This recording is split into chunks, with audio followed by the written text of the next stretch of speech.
And away we go. This is the BCJ podcast right here on Bearcat Journal, brought to you as always by our good friends at the Holy Grail.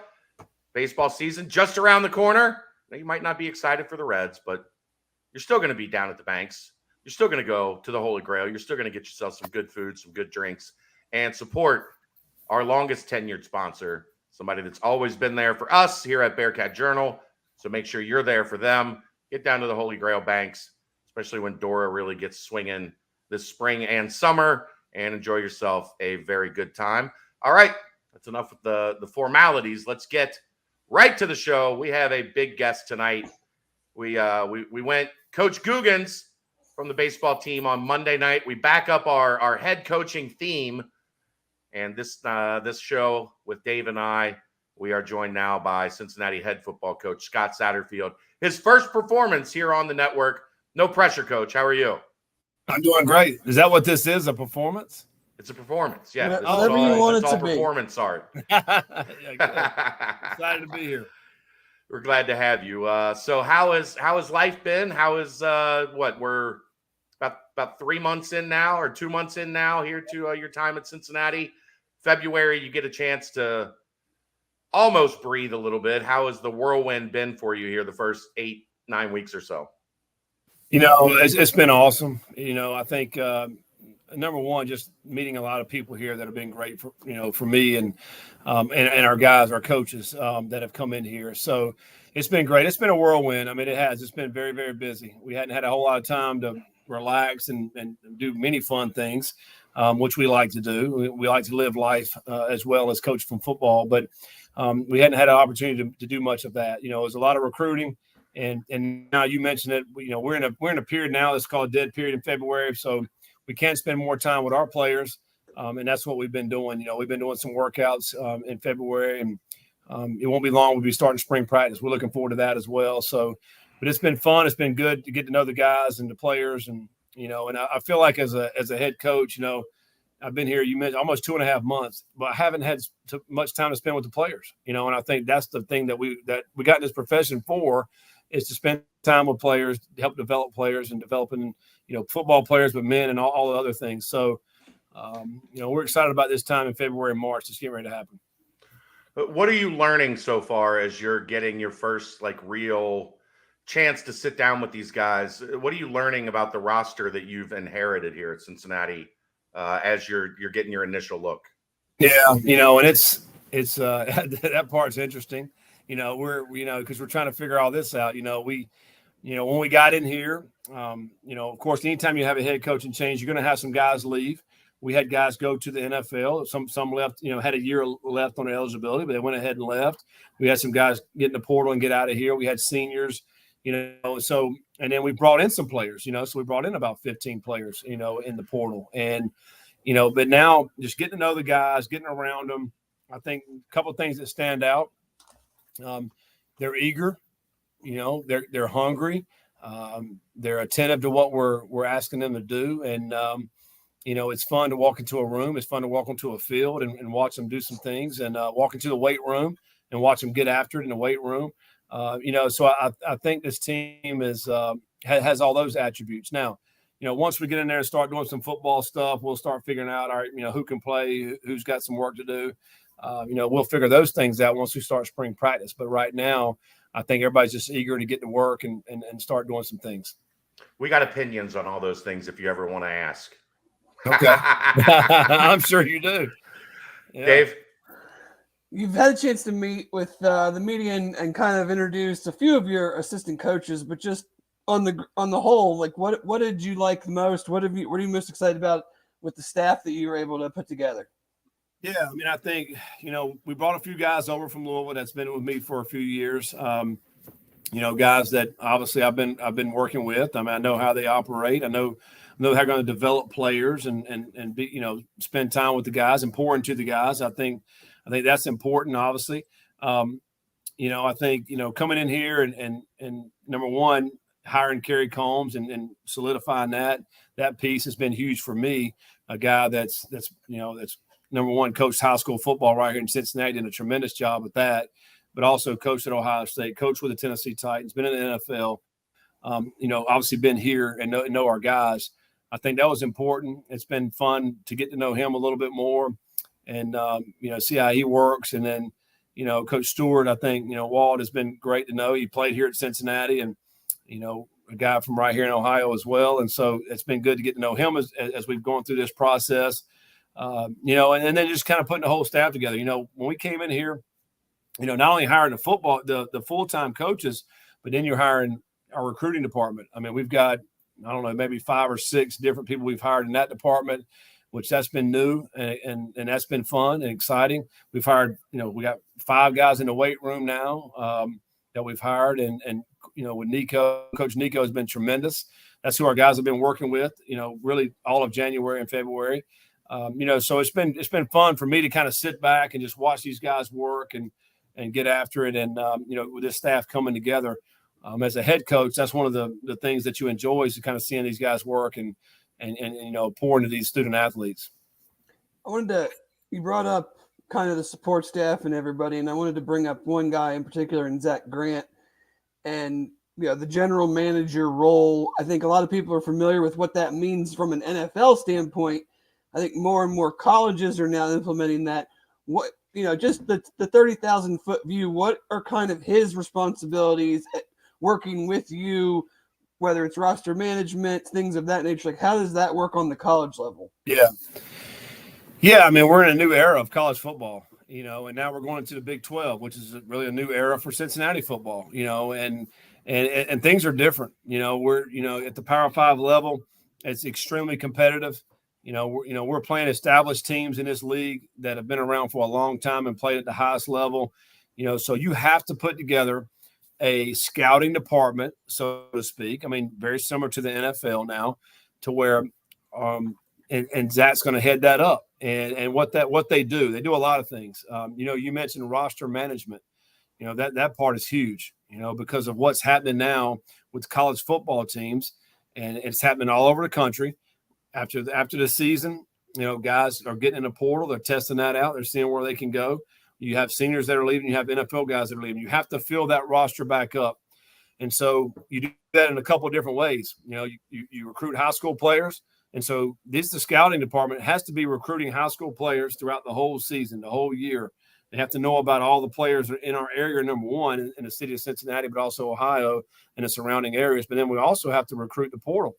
We have to be able to jump in the portal and to recruit these players that are out there that are looking for opportunity, that maybe want to come play here at Cincinnati. So, and then you're also recruiting junior college. I mean, so there's a lot of aspects to what they're doing within that department, and all they're doing. I mean, they're watching film all the time, every day, and we're meeting with our staff every single day. We're getting together and we're going over guys we need to be watching individually, but also collectively as a staff, and they're heading that up, and it's a full-time job. It doesn't stop. Recruiting doesn't matter if it's a dead period or a live period.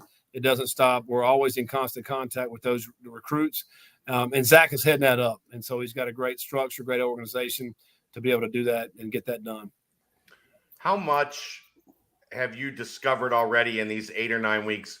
You've always known, being a coach, how good the talent in Cincinnati is at the high school football level, but you've gotten out on the road now. You've gotten into these high schools. You've been around with Carrie and started to get to meet everybody. How different is the understanding now of like what that means to UC? Because it's obviously different than anywhere else. Yeah. Oh man, it's extremely important. I mean, the one of the draws for me to be able to come over here and coach at Cincinnati is the football that's right here, how good it is. And I think it starts with the high school coaches. The high school coaches here in Ohio and Cincinnati are some of the best coaches in the entire country. They have pride about what they're doing. They enjoy pouring into the student athletes and the guys that they have in their schools. To them, it's not just a job. Like this is their passion. This is what they love to do. And they get after it. I mean, being able to go, I was riding around with Coach Combs and, around Cincinnati, going to a bunch of high schools throughout January. Man, you watch the guys work out. You watch how these coaches talk about their players, how they care about them. You get a sense about that. And so that just pours down to these high school players.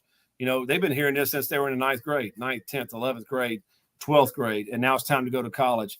And for us to be able to recruit to that, to get them here. I think there's a huge sense of pride in number one in this city, but also in the state of Ohio.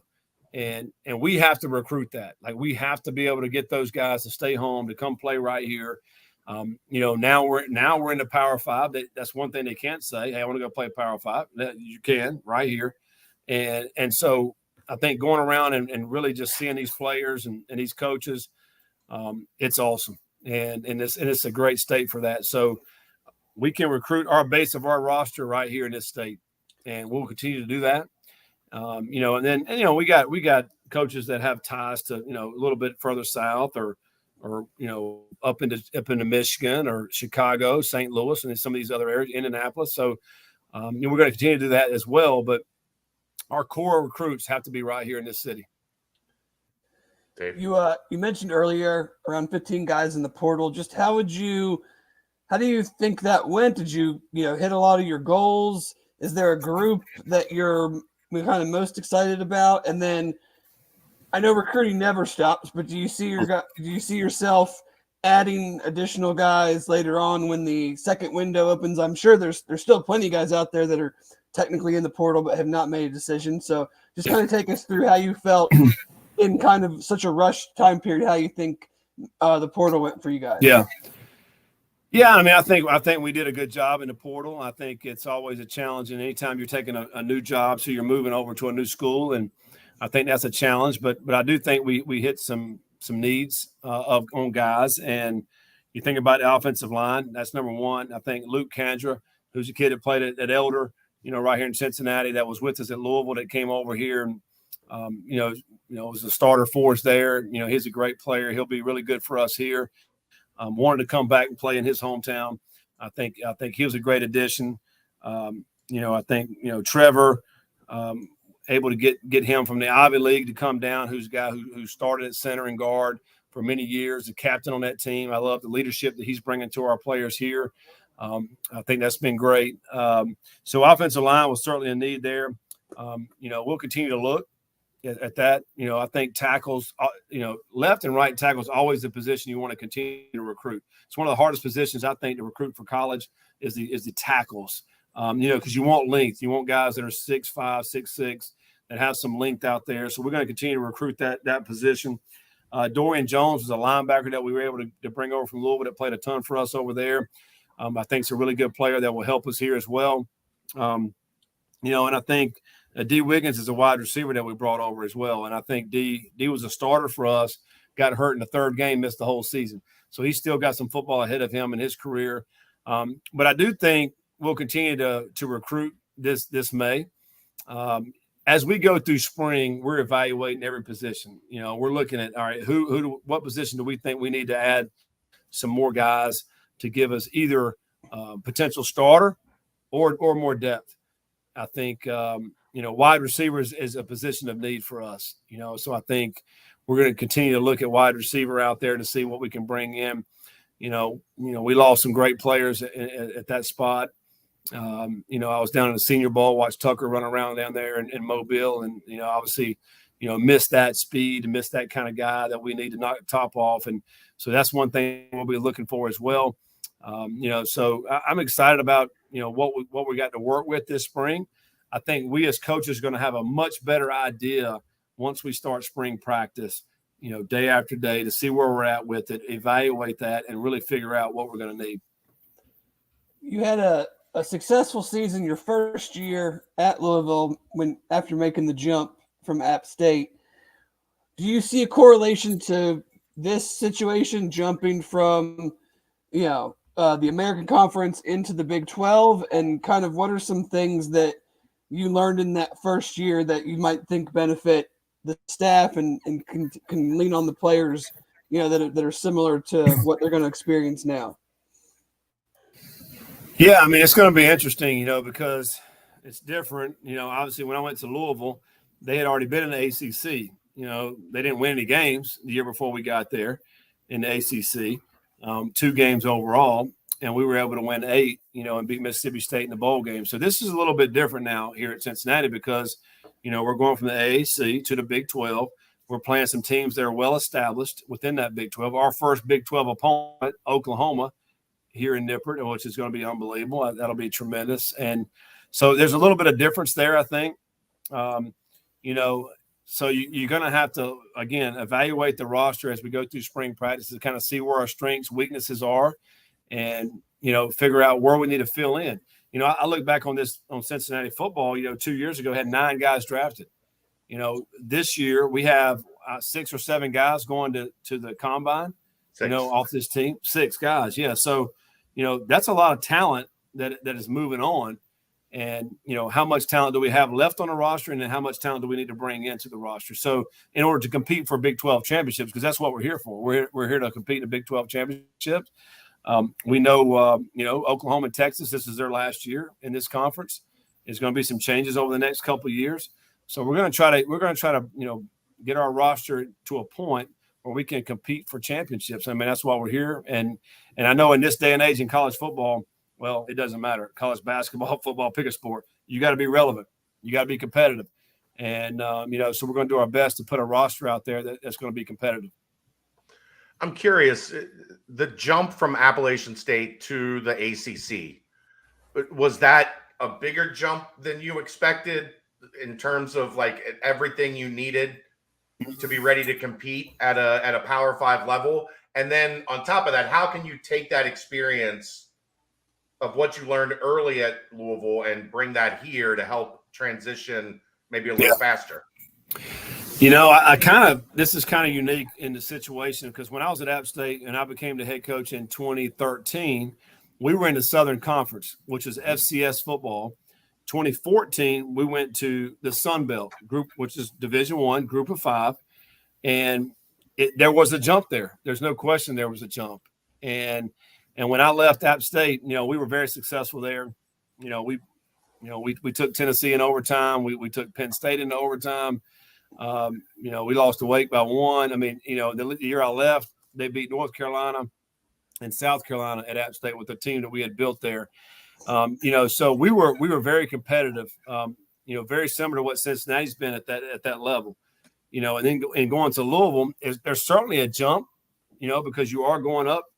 I think the biggest difference is week in and week out playing the teams that you're playing that have been established teams. We have Oklahoma, we got Baylor, we got West Virginia, we got Iowa State, Oklahoma State. These teams have been playing at that high level for a long time. And I think the biggest difference is week in and week out that you're leaning, you're hitting, it's a physical game, right? So you're playing guys and that have been recruited at a high level for a long time. I think that's probably the biggest difference, for us moving up to this level now. But we are moving up with Central Florida, Houston, BYU. We play EKU, Miami of Ohio. So we are playing some teams that are kind of like us, moving up in the same time. So, but you do have Pitt. That's a non-conference game. That's always going to be tough to go to Pitt. So, but I do think having those teams move up with us, coming from the AAC, I think helps with that situation. But it is going to be different. And the week in, week out thing, man, how healthy can you be? Because I think that's a huge thing. If you got guys getting dinged up and now all of a sudden, you're losing guys, you don't have the depth that you need to be able to compete week in and week out. That's what we got to work on, getting that and bringing in more players to be able to sustain the physicality that's going to happen week in and week out. I'm going to talk a little actual football here for a second. 9 seasons. I did want to real quick. I did want to introduce Coach to Pickle. Oh, yeah. Is that who that is? Pickle. Yeah, that's she shows up every time we get on. As soon as we hit record, she likes the camera. Then, huh? That's right. And she knows, Coach. Notice Pickle wasn't here when we weren't recording. That's right. That's right. As soon as the red light goes on, Pickle's like, "Oh, hey, it's time." Yeah. What's everybody up to? Let's talk some football. See my friends. That's right. But 9 seasons as a head coach, never worse than 32nd in the country yards per carry running the ball. What's been the key, or what do you think the keys are to sustaining that type of success, moving the ball on the ground? Yeah. Yeah, I mean, I just believe. Number one, I believe in winning football games, and if you go back and look at the test of time in football, if you can run the football and stop the run, then you give yourself a great chance to win football games. And so we've kind of built our teams that way, to be able to run the ball, to be able to stop the run. And I do believe you got to throw it. We're in a day and age now where putting the ball in the air, you can get big chunk plays, you can make a lot of yards, you can score a lot of points. But I still think at times you have to be able to run the football. And so the thing that we've been able to do is do that. We've always had good running backs, guys that have been able to make plays. It starts up front with offensive line. And then it also starts with a philosophy as coaches to say, all right, how can we run the ball this week? Where can we find ways to run it? We've done it a lot of different ways, through running backs, through quarterbacks that can run. I've had years where we've had 2 1,000-yard running backs. I've also had years where we've had a 1,000-yard rusher at quarterback and running back. So we've done a lot of different ways. We're going to find ways to be able to run the football no matter who we're playing. And then what it does, it frees up the passing game. It's going to allow guys on the outside, when they get one-on-one matchups, we're going to be able to take the ball down the field and get some big plays in the passing game. So we want to be a balanced offense. We want to be able to do both. We're the only team in the last 4 years in Division I football that's averaged over 200 rushing and 200 passing. So I do think we are balanced. Whatever you're going to give us, we're going to try to take. But we're not going to shy away from running the football. Wide zone or zone running scheme, make us all smarter, make offensive line probably hardest thing for the fan to truly understand, make us all smarter in what that really means, and the elements that are critical to do it well, and kind of like how you go about finding the right lineman for that, because they're obviously recruiting a specific type of guy that fits that scheme. So just give us a little bit of insight on that philosophy and how that's worked so well for you. Yeah, we went to the stretch zone, the outside zone, whatever you want to call it, back in 2014, 15, right around there. And we also started doing a lot more pistol back then. This is back 2014, 2015. Pistol meaning the running back is right behind the quarterback in the shotgun. And what that does for you is defenses don't know which way that running back's going. When he's in the offset, he's got to go that way. And when he's in the pistol, he can go left, he can go right, he can go up the middle. There's a lot of different ways he can go. So for us, we're trying to get in the pistol, most of the time in the offense. And then offensive lineman-wise, we want guys that can move. We want athletic guys that can get guys moving up front. And now that running back is going to create more gaps for the running back. It's amazing to watch the film when you turn the film on and you go to get the O-line and they're all running to the right, and you hand the ball off to the right, where you started at and where the running back's going to make his cut, it could be 10 to 15 yards away from where we started. What that does is creates a lot of space for defenses to be able to fit their gaps in the proper manner. And if they don't, that's when we'll make them pay. And so what we do is create defenses that have to be disciplined. If they're undisciplined, then our running back's going to make them pay and find that gap that's going to be free to bust it up the field and get some yards. People sometimes hear zone plays. They think, well, that's not very physical. Well, it is physical for us. We're going to take our 3 to 4 steps, and our running back's going to make the cut and get downhill. And we've been good at it. We've been successful by sticking with it. Sometimes we're going to get a yard. We're going to get 2 yards. But the next thing you know, we're going to bust that 12-yarder, that 14-yarder, that 50-yarder, and that's where you're going to get your yards and your big plays. And you're going to wear the defense down. And I think sometimes, I think fans look at that like, sometimes say, oh, man, we're not getting any yards right here. Well, we're going to. We're going to be patient. We're going to get these yards. We're also going to get the whole defense to run to the line of scrimmage, and then you're going to think we're going to run the outside zone. We're going to pull it back, and then we're going to throw it down the field on you. So it works out very well, doing that. I think also what we do with our tight ends is critical. We're going to use our tight ends. We're a big tight end set where we're using 1 tight end, 2 tight ends, sometimes 3. What that does is create extra gaps along the field where the defense has to defend that. And I know, Cincinnati's had some great tight ends here over the years. Hopefully we'll continue that trend of utilizing the tight ends and throwing them the ball, but also utilize them in the block game as well for this outside zone. You guys had some Shimon dinosaurs. Yeah, you guys had some dinosaurs. in the number 40s at Louisville. You don't see many H-backs anymore. That's right. Yeah. And so one of our best guys at Louisville was Marshawn Ford was a walk-on when we got there. We put him on scholarship, and I mean, all he did was lead the ACC in touchdown catches, in the last 4 years. So we're going to utilize the tight end. Shimon is, Chad's guy you mentioned. I mean, he's a guy that I think can really excel in what we're doing. He's got great size. He can run. He's a guy that I'm looking forward to working with this spring to see what he's able to do. I think he's got a lot of talent. So, again, we haven't worked with him much, but what I've seen so far and a few times I've seen him run around the field, he's a big-time target. And so we're going to utilize that. But, yeah, we love the tight ends, and I think, hopefully we'll be able to get, more tight ends in here to be able to utilize those guys, to help our offense out tremendously. What has your impression been so far of that running back room? A lot of guys in there, a lot of carries, guys, a lot of talent. Yeah, a lot of guys in there that have played a lot of ball, and and those guys are back. And again, that's going to be one of the positions I think this spring that we're going to really evaluate. You get an opportunity, let's see who makes the most plays. I think ultimately those guys have to make guys miss. We're gonna free you up to get to the second level. Who can make a safety miss? Who can make him miss to get the big plays and the big yards. That's what we're going to be looking for this spring. But also we ask our running backs to do a lot of things. They got to be able to catch the ball out of the backfield. They got to be able to protect, when it's passing situations. So we really want those backs that can do all three things. So it'll be interesting to see who can do that. I mean, as far as blocking, catching, and running the football.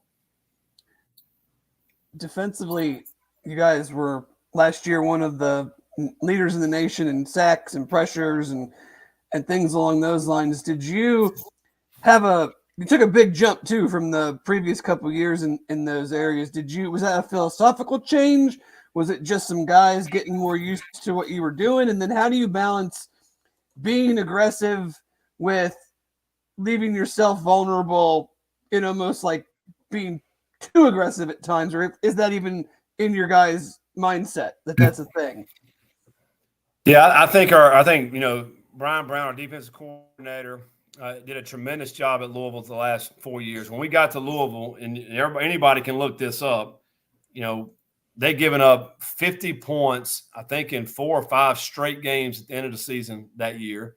Didn't win a conference game. One of the worst defenses in the country. And that's what we inherited. And so we get in there, and over the last 4 years, produced a defense that led the country in sacks, led the country in takeaways.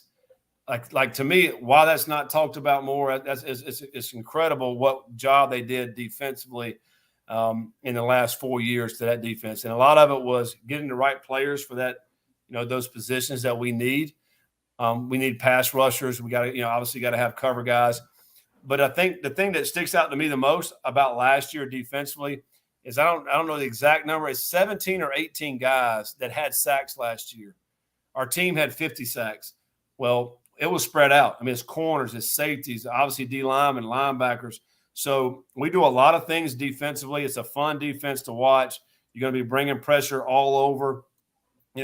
All the while, most of the time, we're still going to have 3 deep back there. We're still going to have a good umbrella back there, but the offenses have to figure out where we're bringing guys from.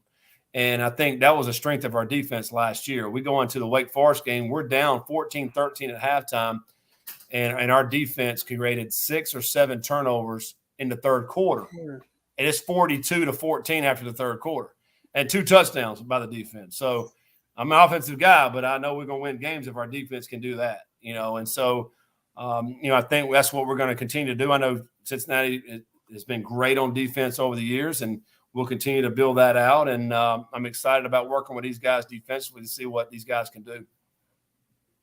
This is a hypothetical. Hypothetically, athletic directors always have names in the drawer, just in case, something happens. Whatever. In coaching, there's a window, and then there's another window kind of around when the NFL ends.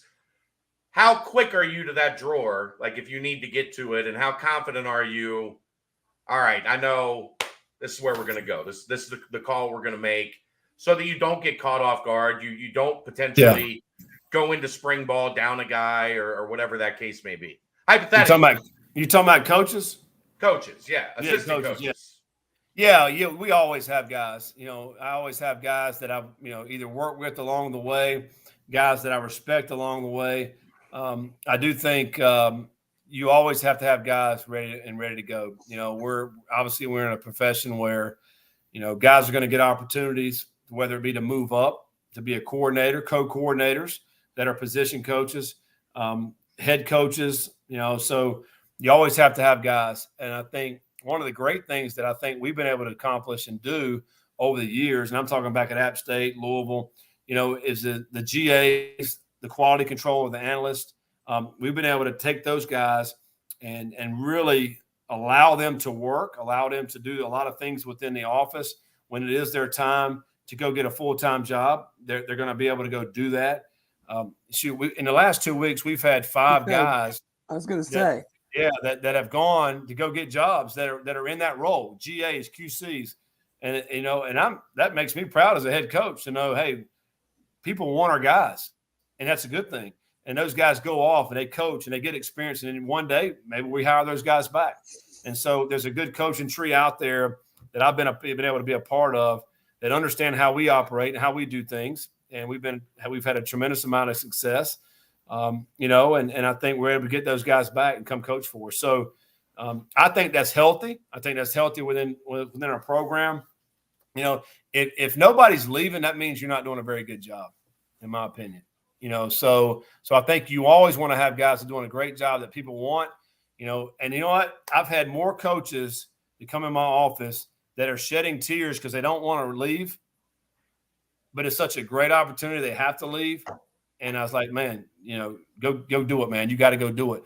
But that tells me they love the environment. They love working within our program. And that means it's a healthy program. So I'm excited about that. How's the relationship been with you and Coach Manning so far? I know you guys had a previous connection, but how are you guys building together and kind of bouncing ideas off the wall?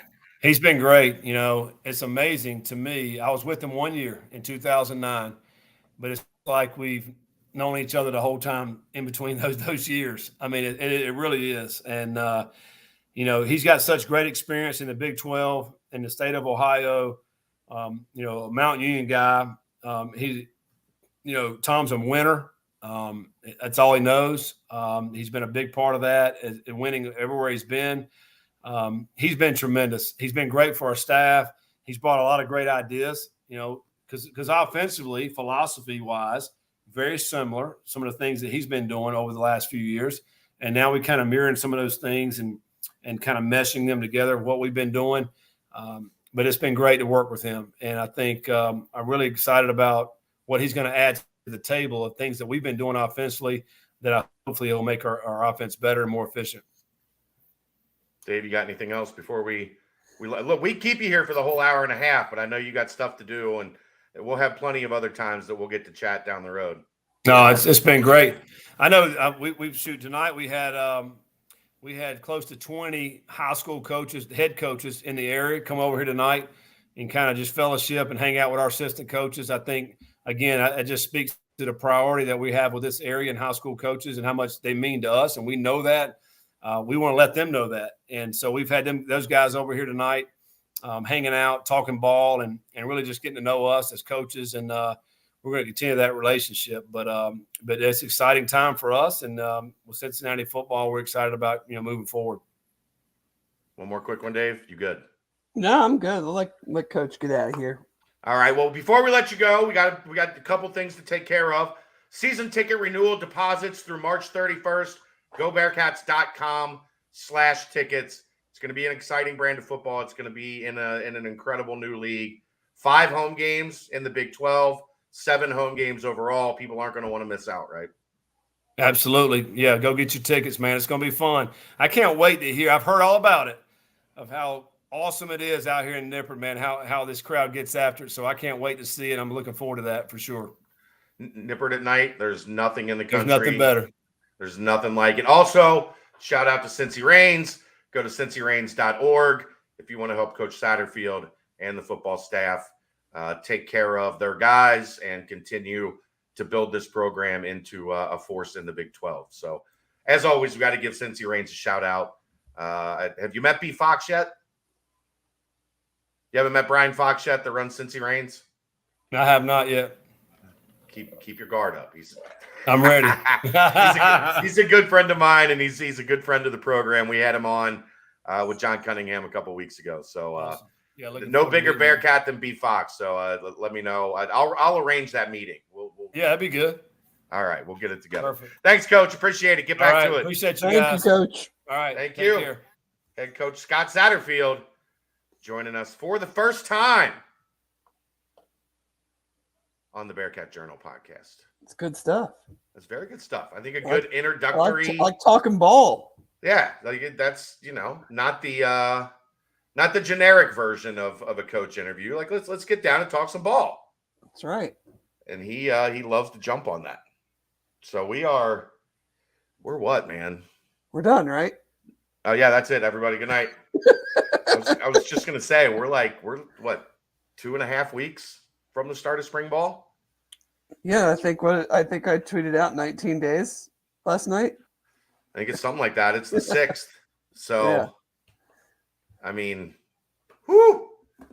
It's getting here fast, very fast. Any other football stuff you want to touch on? You want to talk about the Kelseys, Brian Cook getting himself a ring?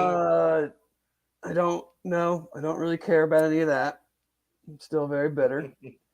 As I watched the Eagles defense fold like a cheap suit in the second half, it just made me more mad. And watched it play on a field that was a disaster that obviously would have helped the Bengals offensive line. So, no, I don't have any interest in talking at all about the Super Bowl. I did see today that the Big 12 was the highest scoring league in the country last year, averaging 32 points a game. So we better buckle that up. The days of holding teams to 10 and 14 and 17. There's not going to be a lot of those. They went out the window with the days of playing, Temple and UConn and Tulsa and. Well, but I mean, Coach didn't say shit about living under a rock. Nice that our coach isn't a worm or a grub. I just mean, like, even SMU, like, they would have a high-powered offense. They'd play Cincinnati and they'd score 12. Right, 20 or something. Right. Yeah. I'm just saying, they need to put up some points. You're gonna have to ramp up the octane. Yeah. The Tyler Scott hype train is officially on the tracks. I feel confident in saying that. Yeah. He is in Dane Brugler's top 50 player rankings.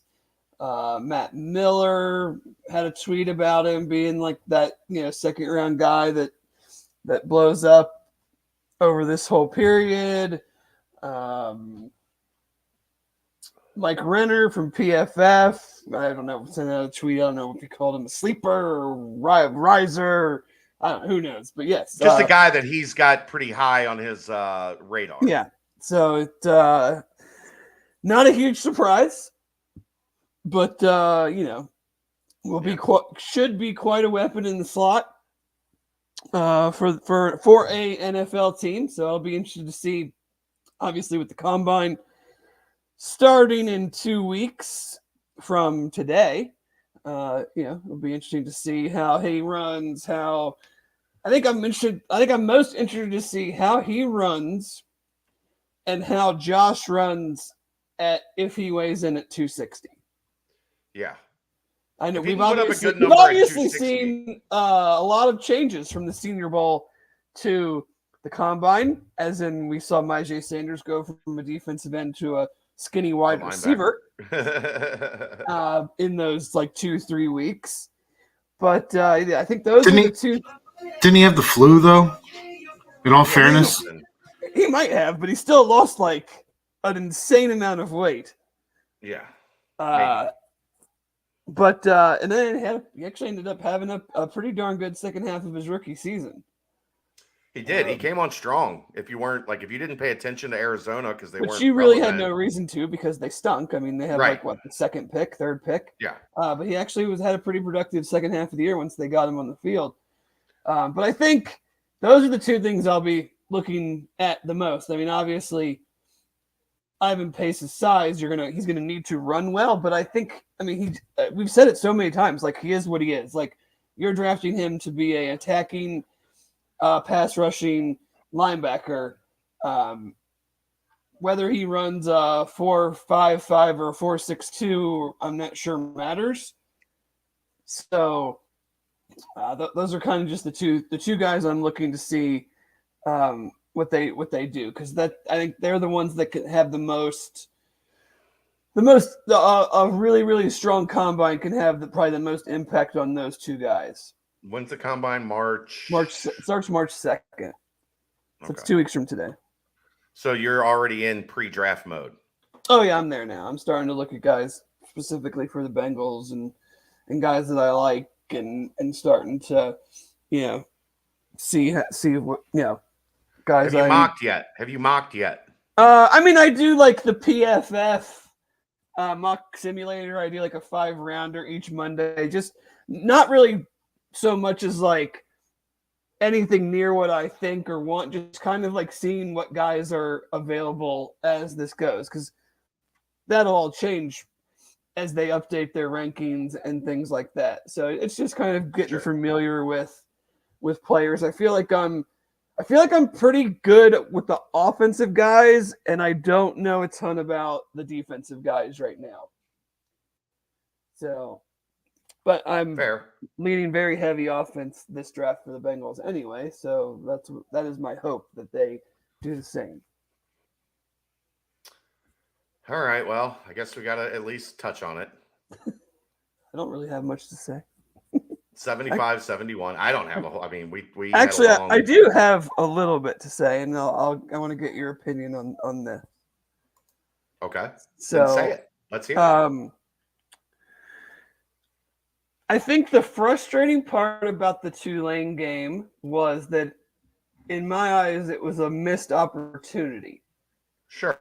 In that you were winning on the road against a team that we think is pretty good, and at a point ahead of you in the standings. At a point in the season, you're trying to get those quality road wins, and I think winning that game would have said a lot about the Bearcats. And we had a good dialogue on it, and it was not like it was frustrating that they lost, but it was totally understandable that situation could happen. Sure. You blow a 7-point lead in 2.5 minutes to a pretty good team on the road. Like that's not score. That's not an out of the ordinary thing that happens. That probably happens once or twice a week around the country, if not more. Sure. So the frustration came from the opportunity lost. The frustration from last night is totally different in the sense of Agreed. The frustration last night is that you played well enough, regardless of who was available, to be beating a bad team by 16. Mm-hmm. And with 9, and you figured out a way to screw it all up. They have 2 wins before last night in the calendar year 2023. Mm-hmm. I did some research today for this. Okay. You're not going to get much pushback from me tonight. I'll tell you that right now. I know. But we knew UC was an old team coming into the year. Sure. They're an even older team when you take into account 2 guys that haven't really played, John and Rob. But I looked at their what I would call their top 6 right now. Do you know how many career starts their top 6 has? 500. 445. I was in the ballpark. Yeah. I'd say that's ballpark. 26 years of college basketball experience. Yep. Head coach with 12 years experience as a head coach. Mm-hmm.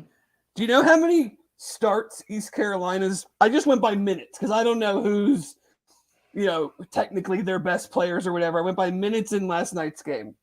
Do you know how many Mhm. starts those 6 guys have in their career? Less than 100.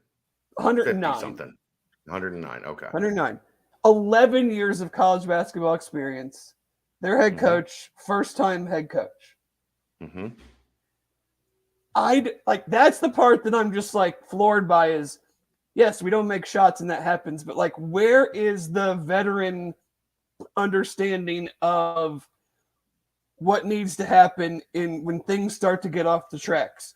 Where is the toughness in either getting a rebound or getting the stop or getting the basket? Whether it's a 3, a layup, a foul, like at this point, I don't care. I know that was a thing that we talked about. Yeah.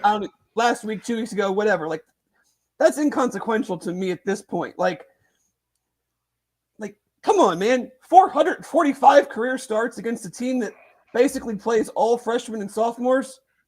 Here was my major issue last night. Yeah, you go into halftime and you're winning on the back of JD just having one of those JD stretches. Right. He's very capable of having. Yeah. But other than that, you weren't playing well. Like let's be honest about things here. If you took away JD last night in the first half, they were 9 for 26 from the floor, and they were 1 for 5 from 3. That's not a team that's playing particularly well over a half. And here's where my issue. You were getting beat 13-3 on the offensive glass. They were punking you physically. Right. And you didn't correct it. And look, I guarantee Wes was livid. Oh, I'm sure. But like, it's not like this was a team that's young but with loads of talent that you're just like, oh my God, these guys are just overwhelming us. They're so good. Like, no, none of these guys you would have recruited. Like, if they would have recruited any of those guys to UC, fans would have been like, what the hell are you recruiting this guy for? Yeah. And then in the second half, they beat you 6-1. You get one offensive rebound in the second half. You missed. Like, you get 2 or 3 on accident. They missed 17 shots. They got 1 offensive rebound. 1. And Kerry brought it up, and he's absolutely right. How many times did they have the ball in their hands?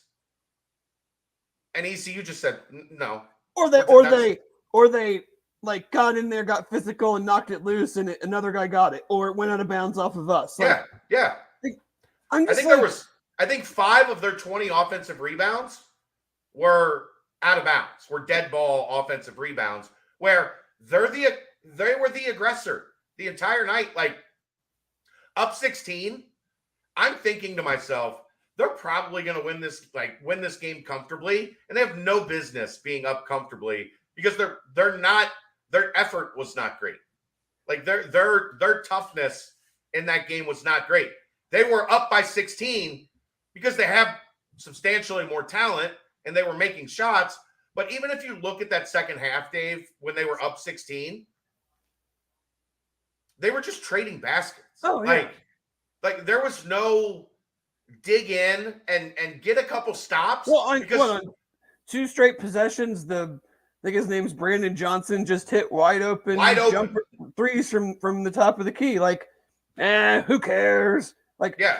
And I guess like that's the difference to me, and I'm sure that there are people that feel the same way as me. Like Tulane, our podcast after Tulane, I was mad tonight. Yeah, I just don't care. You can't let a team do that to you. Like, you can't let ECU. Look, it's an emotional night. It's in their gym. They just had somebody very close to their program die, like, in front of them while they were, preparing for a game. I get all of that, and I understand the emotion of all of that. But that emotion is supposed to be like a wave of emotion, and then you get your bearings and you handle it. They didn't do that. They just said being up 16 with 9 minutes to go. Right. but ECU never stopped. And Cincinnati stopped. And that's what I mean, though. But you were still up, you were still good enough whether you play good, whether they play good, you still were good enough to be in a position against a bad team. Like, they're bad. They're bad. No argument for me. They're not 200 good. They were plus 200 in offense and defense in Ken Palm. Like, it's way worse of a loss than NKU. Way worse. Metrically, it's a substantially worse loss than NKU. Yeah. Yeah. So, like, I mean, I just, if the motto, and we can, there's give and take to it, the whole like good old stay old thing, like old veteran teams, this doesn't happen to. Yeah, I mean, I guess the problem, the only other thing I will say about that is that none of these guys have won. No, but like they're old, but none of them have won. Like, no, I agree, but you should still be able to have some. Look, I'm not arguing that maturity to you to where you're 22, 23 years old playing 18-year-old dudes, and they're literally like just. Yeah, but that's my ball. I'm taking it, and they took it. And you didn't have a response. You were just like, that's all right. We're better than you. We're going to walk Cruz out of here with a win. Look, 18, 19, whatever. Those guys are on scholarship too. They're playing with pride. They're not mailing it in. You don't get to just take your foot off the gas and not play with toughness and not grind out a 12-point win, right? Like, a 10-point win. Just get to the finish line. A 2-point win. Don't have a 24-6 run and you win. 26-6. Well, but I mean, like, you know what I mean? Like, don't have a 26, like have a 20-6 run. I'm being an asshole. Sorry. Yeah. Like, yeah. Play pretty bad, not super bad. Yeah. Yeah. No, and now they're up against it. Oh, yeah. Like, you think they're going back-to-back roadies? UCF Memphis? Well, isn't Temple in between at home? Oh, maybe they are. I don't know. But you've got UCF Temple. I think that's what UCF Temple or UCF Temple Memphis. Yeah. I mean, either way, it doesn't matter. I mean, those are three. Yeah, those are three of the teams ahead of you, and like. We're 0-5 in conference against teams with winning records. On the road? No, overall. No, they beat Tulane.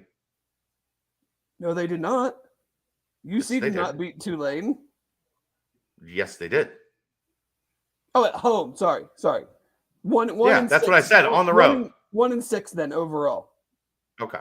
Yeah. 1-5 overall. Sorry, 1-5. No, they've got 4 left. It's at UCF, Temple at home Wednesday, at Memphis, SMU at home. I forgot they played. I forgot they had the early game against Tulane. So they're 1-5. No. I was just clarifying. Yeah, I was just clarifying whether it was on the road or what you were saying. No. But yeah, I mean, you have not done well against the teams that are supposed to be your equals, a step below Houston. Right. And now you have 2 of those teams on the road and another one of them at home that's already beat you once. So I mean, like, UCF's 6-6 in conference. They did beat UCF. Yeah, they're at 500. But yeah, they lost to Memphis. They're 1-1 against Tulane. They're 0-1 against Temple. 0-2 against Houston. And then 0-2 against Houston. Yeah. So it's not great. Like, we're kind of like we talked about, what we wanted to see weeks ago. Like, we're kind of getting into that danger zone for me where it's like you're going to end the season and we're going to look and it's going to be a whole lot of Tulsa, USF, Wichita, and then, but also an East Carolina loss in there where it's like at some point, like I know what the metrics say, I know what the eye says, but like at some point, I don't care. You got to win these games. Well, I mean, here's the hard part for me. Here's the super frustrating part for me. They beat Tulane there with Vic if he stays on the floor. They beat ECU with Vic. And so it's frustrating because you got to that point where it felt like there was tangible progress. Everybody was kind of feeling better about where things were trending, but it was still such a fine line that one guy goes down, and now you're at that point, like you said, where this shit could all fall apart again down the stretch. I say this jokingly, but like Vic should be unanimous AAC Player of the Year then. Like if you can't beat fucking UCF or ECU because you don't have him, then that's neither here nor there. Like that, their defense changes so much when they don't have him because Odie and Kalu, it's not what they do. Like they're not guys that can stand at the back end of the defense. Oh, I totally, and I say that, like I said, totally joking, but like I know. It should not, like, you should not have this such a massive drop off just when one guy, like, I understand you're gonna have a drop off, he's one of their best players, but like to go from, as the metric said, for the majority of the conference season, like the best defensive team in the conference, to not being able to get a single stop in 9 minutes against a bad offensive team. Like there's got to be something in the middle. It can't be unbelievable to absolute dog shit. I'm not arguing there. Because in both of those games, they were astonishingly bad without Victor Locken on the floor. So, astonishingly bad. First team All-American with Zach Edey and Drew Timme and Vic Locken. But that is part of the rebuild and trying to get this roster where it's where it needs to be. And I don't like, I think fans can't help it, and I don't like it to do the whole like look ahead thing because we have no idea what this roster is going to look like still. Like there could be some massive changes still, but at the same time, I'm like, we're going to replace, and maybe it's better. Like you said, like just being old doesn't necessarily mean better, but like we're replacing. I just where's this big jump defensively gonna come? It's gonna come from a bunch of brand new guys that have never played major college basketball. Like that seems to be an unrealistic expectation. In the Big 12. Right, regardless of if you think that they're more skilled or whatnot, but like so a pretty bad defensive team when they lose one guy is gonna become a better defensive team with younger guys that never their best three defenders. Right. I get it all, but like you're still playing in a crappy league and you're not, and you're, like, if you're going toe to toe with top 15, top 20 teams every night, and you're like, yeah, we lost our two best players, like, or for two best defensive players, then yeah, I'm gonna side on that side more often. Maybe I overvalue what UC has. Maybe I overvalue certain elements of it. Like and maybe that's on me, but like, Did you hear you didn't, I take it you didn't watch the nightcap last night? I watched the first 22 minutes and then someone said something funny, so I turned it off because you were getting frustrated and I didn't need to see anymore. Second half, Dave. Second half. How many points per possession for ECU? Oh, I saw that part. What, 1.46? 1.438. Huh. That is laughably bad. Well, yeah, laughably bad. 1.438. I mean, in the second half and overtime of the Tulane game, they had almost 3 points a minute. Yeah. So I don't know what 3 points a minute equals in points per possession, but it's really high. They're both really bad. Any way you want to slice it. It's really high. Oh, yeah, Brian, that's what we talked about last night. First half, second half, OT versus Tulane. Tulare. Yeah, we'll cut Tulare. I like that. And then the first half against USF, 111 total points. And then they figured out something, whatever, defensively against USF in the second half and pulled away. But, yeah. Woof.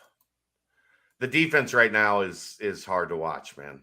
It's hard to watch. Yeah, I mean you're going on the road now against without maybe who knows, Vic, maybe he plays, maybe he doesn't. I wouldn't hold my breath. Like against a team that turned the ball over 25 times and still kind of hung with you in the second half. it's not even the 25 turnovers, 16 steals, 16 live ball. TUC in the first half. Yeah. And 16 live ball turnovers in that game. I mean, would you call? I mean, I know Marcus Sasser, Jarris Walker, but like, I kind of think Taylor Hendricks is the second best player in the league. I mean, in terms of a prospect, yeah. Without possibly Vic, like, how many is he going to have?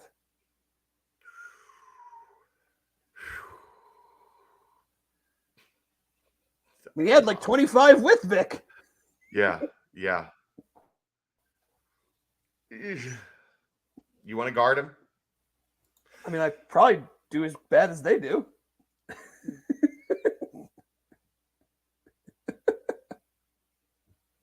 Sad, probably only a few years older than me, but he feels like a father figure. I want to sit on his knee on a cold winter's night, fireplace roaring, and he teaches me what it's like to be a man. So the end got a little weird. It's yeah. If you donate enough to Cincy Reigns, I bet Brian can make that happen for you. Probably. No, but I mean, like, I just don't want this to go the same way last year did. Same. Because I do think that there was good momentum, but if you fizzle out again, like, what am taking off my Bearcat Journal hat and just being like, what am I as a fan supposed to be like? Oh yeah, it's going to be great next year. I see all the good things that came of the 2022 season, and we're really building momentum into the Big 12. I don't disagree. Like I get where that comes from. And I'm by no means am I like there needs to be a change at coach. I mean, that's like, you're going to get that just because people get upset and whatever. But like, I mean, in reality, that's not going to happen almost no matter what happens. But at the same time, I'm like, okay, you're second year, understand this wasn't a tournament team at any point in the preseason. I think we can all agree with that. But we didn't want to see, especially maybe the younger guys, maybe the guys that you do hope come back, see some steps taken with them. Everybody understands what next year is probably going to be. But that doesn't it doesn't change the fact that it's going to be year 3, and then you're going into year 4, probably with a pretty young team, and hoping then where does that jump come, and that might have nothing to do with West. I mean, they might be literally doing everything correctly, everything they could possibly do, but like, you just can't drop these you can't get people excited. You can't get people excited about what's going to happen in the Big 12 while you're losing games to Tulane and ECU. Yeah, the Tulane thing, Tulane's it's just cumulative. Like, people were upset about that because they blew the lead.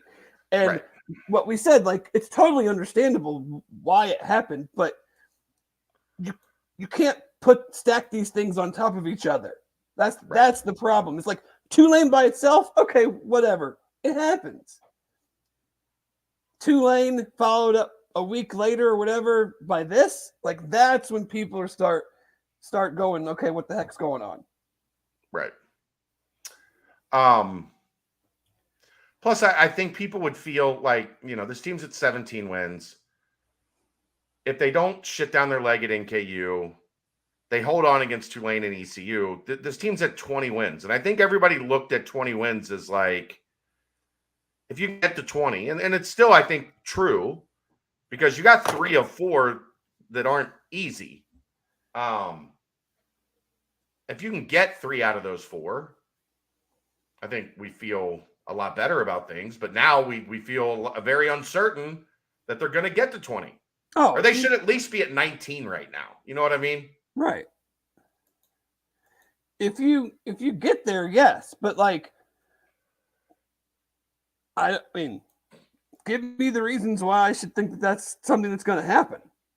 Well, now it's completely like, show me, like, prove it. Right now, it's not like this team's, 8-9 days ago. All right, this team's tracking to 20 wins. They're gonna play in the NIT. Like, worst case scenario, like, everything looks pretty good. And now that's, if you're saying with certainty you think that's still going to happen, I don't know that reality is where your head is at the moment. No, you can't look at the defensive performance and think that against 3 of the top 6-7 teams in the conference that 2 of those being on the road that's going to be anywhere near good enough. Without knowledge of whether Vic is going to play. Right, unless something just drastic happens. The team just has a terrible See, that's the problem too, is like you could say, oh, well, if they have a bad shooting day, well, ECU didn't have a good shooting day. They did in the second half. Yeah, but I mean, like, they got back in the game because they just kept getting opportunities.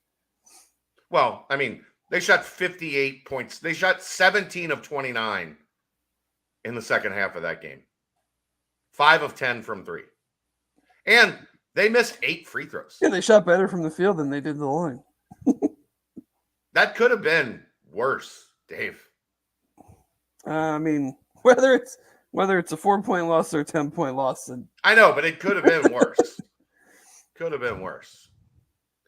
You got any by the way, Dave Betts, I don't know if you have anything in the late games tonight, or if you got anything you're looking at this weekend. Iowa first half tonight.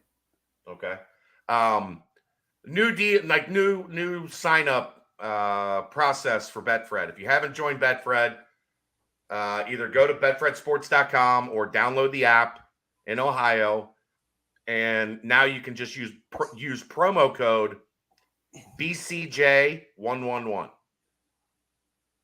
and that'll get you the Bearcat Journal promotions. I think they're still doing the $111 promotion right now, which is $111 in credits for the first 5 weeks of your subscription. So BCJ111 is now the promo code.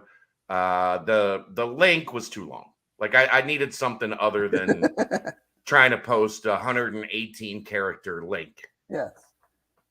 I took it on the chin last night, trying to bounce back. I'm sorry to hear that. I'm glad I didn't go with you then. You sent me a couple. No, I did. And none of them hit. It was a rough night. But I went 4 for 4 the night I was before, not in Ohio. It is what it is. Yeah. Sometimes you're the bug, sometimes you're the windshield. You got much else? Anything else you want to hit on? Any realignment stuff? Anything we haven't talked about since last week? Yeah, I posted this on the board. So if you want to dig through all the big realignment thread, I won't read it verbatim, but there is a little something that I'm kind of watching, and that is interesting to me. Oh, hold on. We have the breaking news. We just got somebody tweeted this at us. The Pac-12 has finally reached a media rights agreement. It's called Pac-12 After Dark, and it's going to air on OnlyFans. Oh, I was going to say, if it's Pac-12 After Dark, am I like the studio host?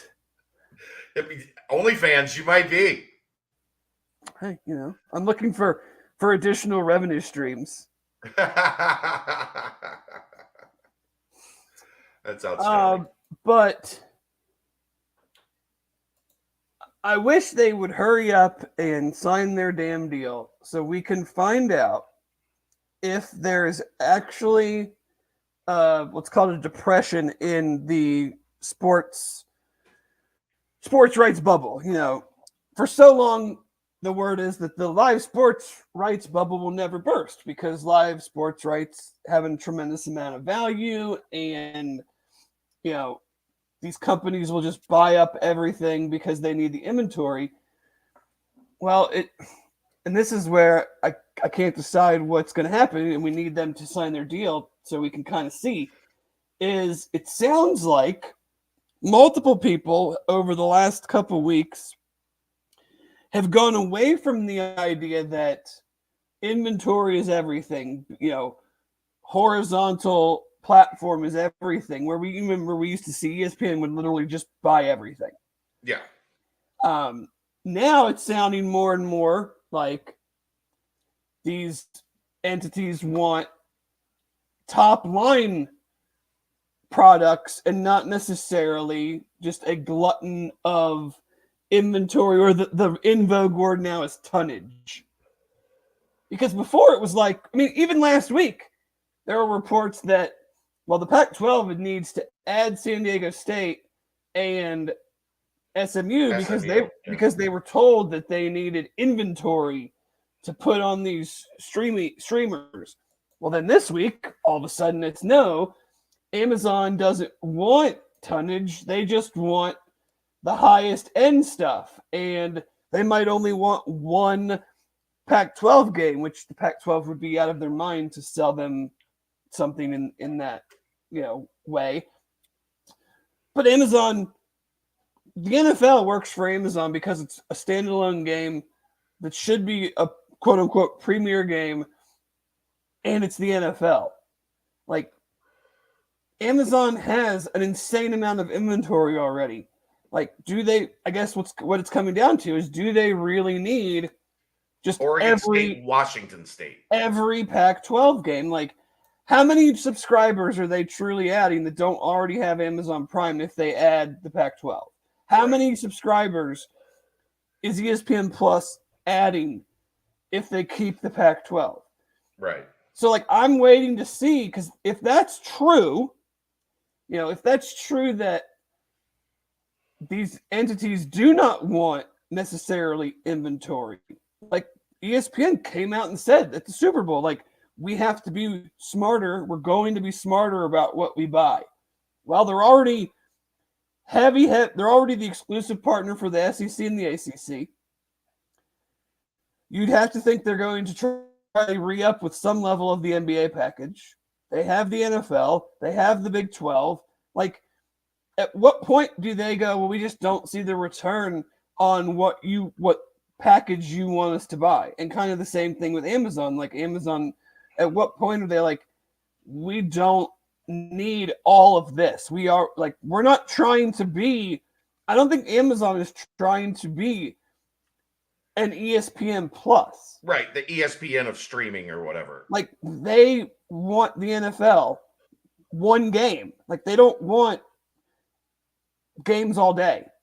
That 100,000, 200,000 people are going to watch. Right. But we don't know that. And I have been in the minority in saying that I've thought that the Pac-12 deal would be very similar to the Big 12 deal, just from a dollar standpoint.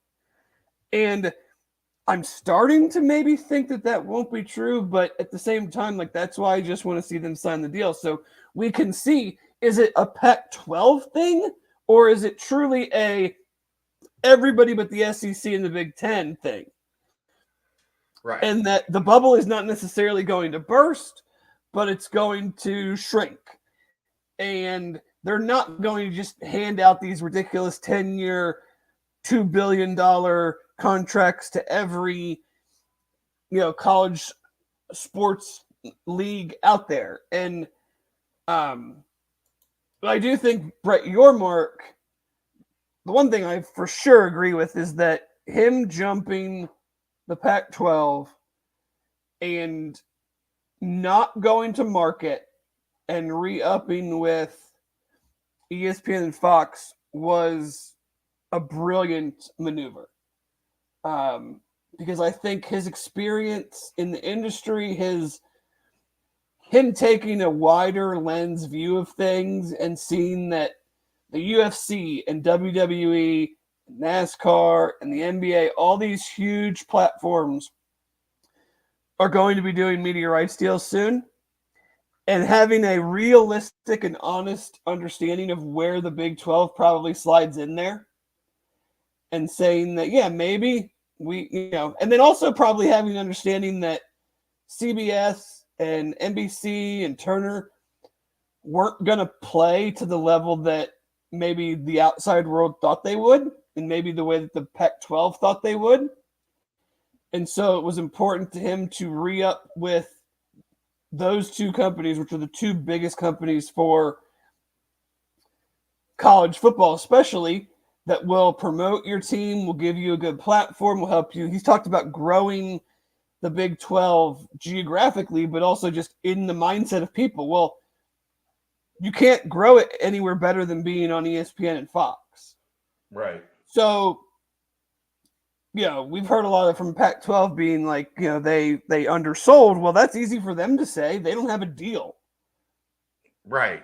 Would they rather have the deal that's what I would ask them, is like, you think that they hurt you by taking this deal and setting the floor? Would you rather have that deal, or would you rather be where you're at now? They'd rather have that deal. Right. I would think so, because if they were getting a better deal, they would have already signed it. Correct. So I think him doing that, because let's be honest, if Bob Bowlesby was the commissioner and things were running the way that they just traditionally did, and you kind of waited your turn, so to speak, the Big 12 could very well be right where the Pac-12 is right now. Yeah.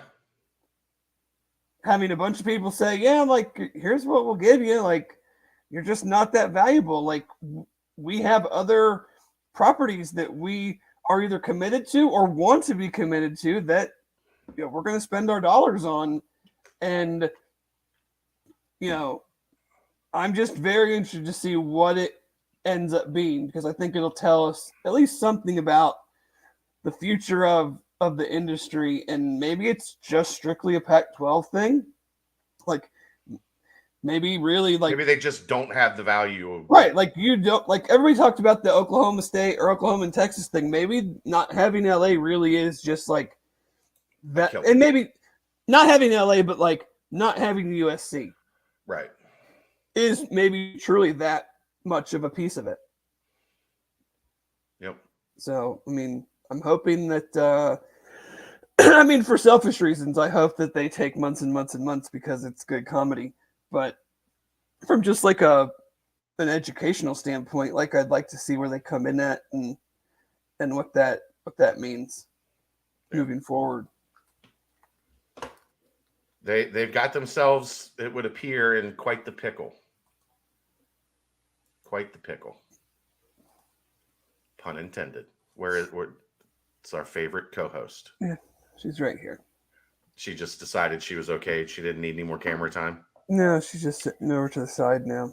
Just when Sat was here and numbers were big. Yeah. All right. Well, I don't really have anything else. Do you? No. I noticed a particular coach in the UC athletic department retweeted my tweet today about the big lineup of guests. Does that mean you had a conversation with him, or are we having Not him yet. on next I week? will. We can't. I know that, like, we're gonna have, the plan is here through the spring, the end of the winter and the spring, we are going to have on every member of the football coaching staff. Between and our hopefully podcast Nico. and the BBP. Between us and the BBP. But I know you really want Doug, if you're listening, give us a call. Doug Martin on the show. I know they start when? Their first tournament is the weekend of the 26th. So 25th. the 10 25th. days. So next week is going to be our last podcast before they're in season. Yeah, I would love to get a season preview if we're able to pull that together. I'll get with my people and we'll get with his people, and we will try to get you Doug Martin, UC head golf coach, because they're supposed to have a really good team this year. Without knowing everything about every program, they're easily like the top 2 or 3 athletic program at school right now. They're strong at the moment. And Doug has long time been a friend of mine and a guy that I have nothing but the utmost respect for. So we will do everything possible to get him on next week for the golf nuts out there, because we try to spread it around, try to spread the love around. I'm really just trying to grease the wheels of getting to go play some golf this spring. I know. Big guest on the Rock tonight. Chris Moore. Lots of Skyline talk, I'm sure. Probably a lot more Skyline talk if they get into that. But Chris Moore joining the Rock tonight, so that'll be good. Stick around. They will be on here in about 8 minutes. So let's wrap it up, Dave. Again, huge thank you to head coach Scott Satterfield, his first experience on the network, and hopefully we impressed. No generic questions here. We talk ball, right, Dave? That's right. That's what we do. We talk ball. So hopefully we will. It will be the first of many, many appearances from Coach Satterfield here on the network, and we are looking forward to a lot of talking ball as we get through the rest of this month and into next month and through the spring. A lot of big guests from the 7th floor of the Lender Center expected to be on the show. And I will do my best to get Coach Martin on here next. They play Wednesday. They play Temple at 7 Wednesday. So we will be back here in this spot at 7:30 next Wednesday or next Thursday. So that's going to wrap it up. He's Dave Simone. I'm Chad Brendel. Thanks to Coach Satterfield. Thanks to producer extraordinaire Aaron Smith. This is the Holy Grail BCJ podcast right here on BearcatJournal.com.